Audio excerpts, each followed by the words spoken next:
Housewife अपने घर को नीट एंड क्लीन रखने के लिए घंटों घंटों वक्त देते हैं, लेकिन वहीं अगर हम लोग कुछ हैबिट्स को अपनी चेंज कर दें, कुछ मिनटों की आदतों को अगर हम लोग अपने अंदर ले आए, तो यकीन माने कि हमारा घंटों के जो काम है वो मिनटों में चेंज हो जाएंगे और हमारा घर मिनटों में ही ना एकदम से चमचमाता हुआ रहने लगेगा। तो आज मैं कुछ इन्हीं हैबिट्स को आप लोग के साथ शेयर करूंगी। तो बिना देरी के अपनी वीडियो को स्टार्ट करती हूँ। अस्सलाम वालेकुम एवरीवन, कैसे हैं आप सब लोग। उम्मीद करती हूँ कि आप सब लोग बेहतर होंगे, खुशहाल होंगे और मज़े में होंगे। अल्हम्दुलिल्लाह हम लोग भी सभी बेहतर हैं। ऐसे ही अपना प्यार मेरे साथ बनाए रखें और दुआओं में हमेशा मुझे याद रखें। मैं भी आप सभी लोगों के लिए बहुत दुआ करती हूँ। तो चले जी फिर हम लोग अपने टॉपिक को स्टार्ट करते हैं। हैबिट है कि हम लोग ना घंटों घंटों तक सोचते हैं कि खाने में क्या बनाएं। तो उसके लिए मैं आप लोगों से कहूँगी कि एक दिन पहले ही आप लोग छोटी सी यानी कि 5 मिनट की एक हैबिट अपने अंदर लेके आएँ और एक रात पहले ही आप लोग अपनी जो मील प्लानिंग है वो करके रख दें, थोड़ी बहुत उसकी प्रिपरेशन कर दें। मॉर्निंग में बिना देरी के, बिना टाइम वेस्ट किया आपका जो ब्रेकफास्ट होगा एकदम हेल्दी वाला, वो झटपट से बन के तैयार हो जाएगा। यहाँ मैं बना रही हूँ मसूर दाल का डोसा और यकीन माने कि बहुत ही सिंपल है, ईजी भी है, हेल्दी है, टेस्टी भी है।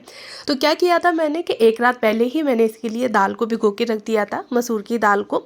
और सुबह उठने के बाद बस दाल का जो पानी था ना, यानी कि वॉश करके मैंने भिगोया था, तो पानी को हटा दिया और उसमें मैंने 2 हरी मिर्ची डाली है और 1 इंच अदरक का टुकड़ा डाल के मैंने अच्छे से उसको ग्राइंड कर लिया। उसके बाद नमक ऐड किया, अच्छे से इसको फेंट लिया और जैसा कि आप लोगों ने देखा बस मैंने एक डोसा बना के तैयार कर लिया। आप इसको कोकोनट की चटनी के साथ, नॉर्मली ग्रीन चटनी के साथ इंजॉय कर सकते हैं। बहुत ही हेल्दी और झटपट से बन के हमारा ब्रेकफास्ट जो है वो तैयार हो गया। बस थोड़ा सा टाइम लगा और जो हमारा घंटों का टाइम था, यानी कि घंटों वाला जो काम था, वो एक मील हमारी 10 से 15 मिनट में बन के तैयार हो गई। अच्छा जी, नेक्स्ट हैबिट है कि अगर बच्चे वगैरह जिस जगह पे पढ़ते हैं, स्टडी करते हैं, तो वो जगह बच्चे होते हैं इस तरह से कि ना सामान वगैरह ऐसे ही बिखेर देते हैं। तो जब बच्चे पढ़ के उठ गए हैं तो आप उस जगह को क्लीन कर दें, बुक्स वगैरह उनकी उठा के रख दें, या फिर जो भी आपका डाइनिंग एरिया है जहाँ बैठ के खाना खाते हैं, तो हाथ के हाथ ही उस एरिया को क्लीन कर दें। जो काम हम कर रहे होते हैं ना, यानी कि जैसे बच्चे पढ़ के उठे, हमने फटाफट से बुक्स वगैरह उठा के रख दी, या फिर हम लोग खाना खा के उठे हैं और फटाफट से हमने उस एरिया को क्लीन कर दिया, तो इसमें ना हमारे 2 से 3 मिनट लगेंगे। इससे ज़्यादा हमारा टाइम बिल्कुल भी वेस्ट नहीं होगा। लेकिन वहीं अगर हम लोग उस काम को छोड़ देते हैं तो फिर आप लोग देखिएगा कि उस काम में हमारे 10 से 15 मिनट चले जाते हैं। तो बेहतर है ना कि हम अपने 10 से 15 मिनट को बचा के और सिर्फ 2 से 3 मिनट दे के उस काम को ख़त्म कर दें। हैबिट है कि घर की डेली ही डस्टिंग करें। आप लोग अपने घर के जितने भी एरिया हैं उन एरियाज़ को डिवाइड कर सकते हैं और डिवाइड के अकॉर्डिंग ही आपको, यानी कि जो जो एरिया आपको जिस दिन करने हैं, मंडे, ट्यूसडे, थर्सडे, वेडनेसडे, इस तरह से आप लोग सारे डिवाइड कर लें, यानी कि एरिया को, कि मुझे इस दिन इस एरिया को क्लीन करना है और 2 से 3 मिनट देनी है। वहाँ आपकी जो डस्टिंग है वो डेली होती रहेगी। आपको भी नहीं लगेगा कि मेरा बहुत सारा टाइम जो है वो वेस्ट हो रहा है या एक एक 1.5 घंटा मैं सिर्फ घर की डस्टिंग ही कर पा रही हूँ। तो इस तरह से 2 से 3 मिनट डेली मैं अपने घर की डस्टिंग को ज़रूर देती हूँ। जो एरिया मुझे क्लीन करना होता है ना, बस डस्टिंग कर दी और ब्रूमिंग और मॉपिंग के बाद जो सामान जहाँ का मुझे लगाना होता है वो लगा देती हूँ। मेरा घर भी आप लोगों के जैसे ही है, नॉर्मल सा, कोई अच्छा, या फिर आप लोग तो देखते ही हैं वीडियो में कि किस तरीके से घर है और किस तरह से मैंने अपने घर को, छोटे मोटे से घर को, प्यारे से घर को, यानी कि और प्यारा बना के रखा है।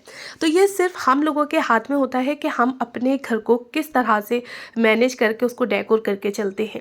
हम चाहे तो अपने घर को यानी कि गंदा संदा जैसा भी हो वैसा रख सकते हैं, और अगर हम लोग चाहें तो अपने घर को एकदम से नीट एंड क्लीन रख सकते हैं।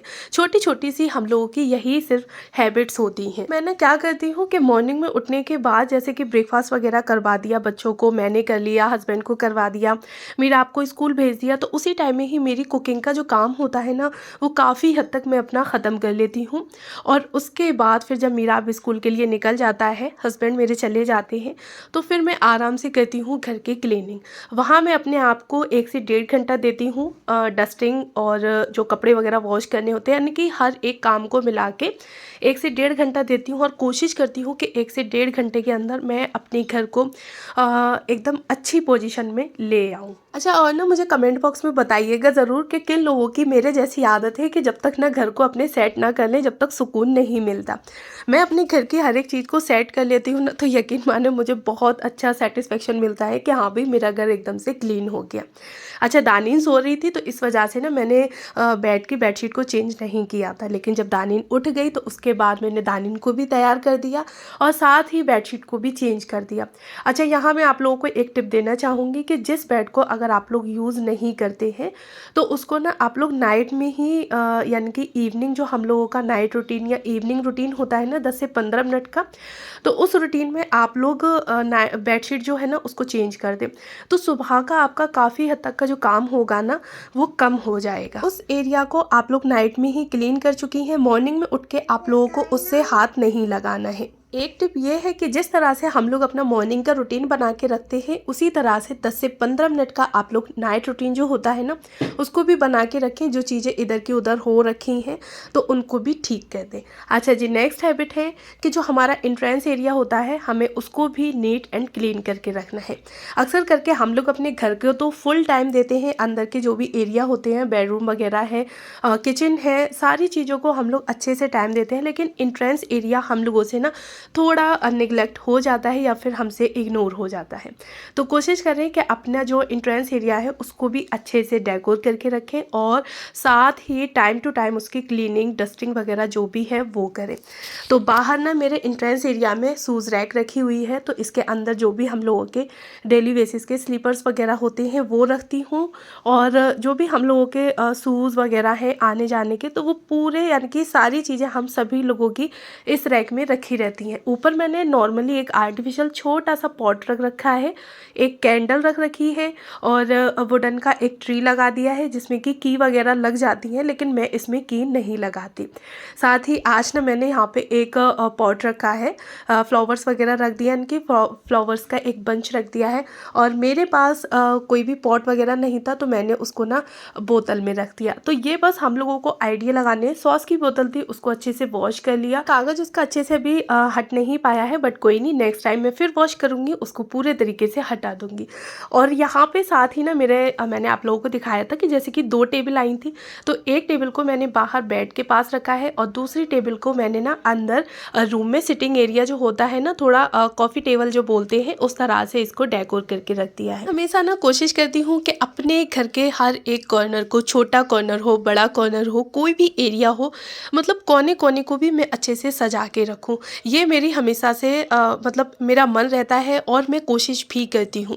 तो यहाँ पे ना एक टेबल को मैंने लगा दिया, साथ में जो प्लास्टिक की चेयर थी वो रख दी है, बीच में एक पॉट रख दिया है। तो ये एरिया हमारा बैठने का बन गया और काफ़ी ही अच्छा लग रहा था। बेडरूम के यानी कि बेड के सामने ही एक कॉर्नर को मैंने इसको सेट कर दिया।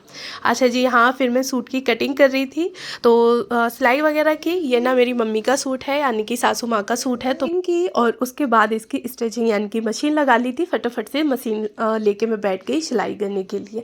तो हम लोगों को अपने टाइम को मैनेज करके भी चलना चाहिए कि जिससे कि हम लोग घर के कामों के साथ साथ खुद को रेस्ट भी दे सकें और जो काम होते हैं ना उन कामों को भी निपटा सकें। नेक्स्ट है ना कि घर में आप लोग एक कोई भी बास्केट या टब भी रख सकती हैं, जिससे कि गंदे कपड़े हैं या फिर आपके वॉश करे हुए कपड़े हैं तो वो अलग अलग आप लोग डिवाइड करके रखें, यानी कि गंदे कपड़ों को गंदे कपड़े में रखें। वॉशिंग मशीन के पास कोई भी एक टब या बाल्टी वगैरह रख सकती हैं, बकेट रख सकती हैं, और नॉर्मल ही बेडरूम में आप लोग कोई भी एक बड़ी बास्केट रख सकती हैं जिसमें कि धुले धुलाई कपड़े जो होते हैं ना वॉश करे हुए वो डाल दें।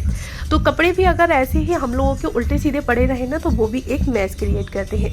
अच्छा जी, ये हम लोगों का अचानक से निकल आया था घर जाने का प्लान, क्योंकि मम्मी की मैंने आँखें बनवाई थी, सासू माँ की, यानी ना उनकी आइज़ का ऑपरेशन हुआ था, तो अचानक से फिर उनके आइज़ में ना पेन होने लगा, तो जिसकी वजह से फिर हम लोगों को अचानक से घर जाना पड़ा। घर पहुँच गए थे और ये सूट आप लोगों को जैसे मैंने पिछली वीडियो में दिखाया था कि मेरी भाभी ने गिफ्ट किया था, तो उसकी भी मैंने रात में ही बैठ के सिलाई की, स्टिचिंग की जल्दी से, यानी कि मम्मी का सूट सिला, फिर उसके बाद मैंने अपना सूट सिला और फिर मॉर्निंग में हम लोग निकल गए घर के लिए। सीधे पहले पहुँचे डॉक्टर के पास और उसके बाद फिर हम लोग घर पे गए, एंजॉय किया, और फिर यहाँ पे नाश्ता वगैरह करने के बाद बच्चे टॉयज़ लेके बैठ गए थे खेलने के लिए, और मीरा मतलब मस्ती कर रहा था इस डॉल से। ये ना कॉपी करती है।